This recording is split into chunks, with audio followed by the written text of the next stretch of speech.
that this is our time to make sure we get rid of Trump and we elect someone who's going to be responsive to the policy positions we are advocating for.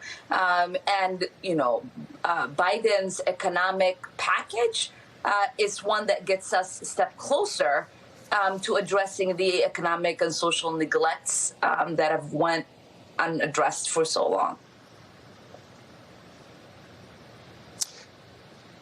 Let me ask you about this city in particular and about policing in this city. There have been a number of suggestions made. I spoke to the vice president of the city council earlier about defunding, or what she calls reimagining policing in this city. What are your views on how things have come in the last 4 months and what needs to be done? Because the nation's eyes are on Minneapolis as a sort of a microcosm of what needs to be done in the 18,000 police forces across this country.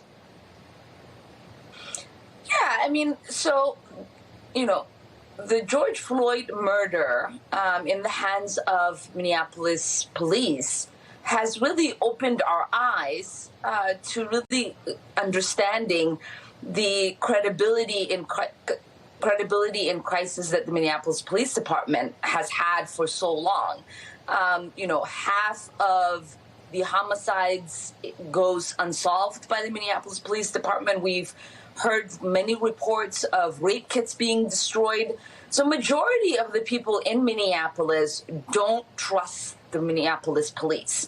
And when you have an institution that has lost the trust of the people it's supposed to serve, then you have to make a big decision on what you do with that institution.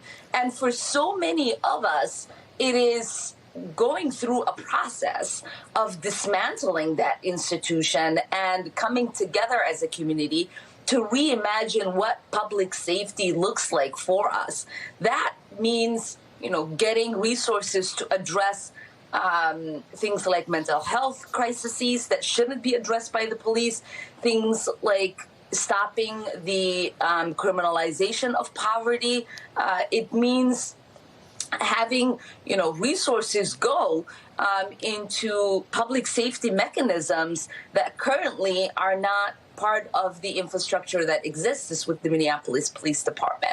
That's a long process, and it's one that, Minneapolis is committed to. Our leaders are committed to it. Our constituents are committed to it. And I believe, we are a resilient city, and we will come through this with a plan that really provides safety for each and every single person in our city, regardless of what zip code they're living in and what color of the skin that they are in.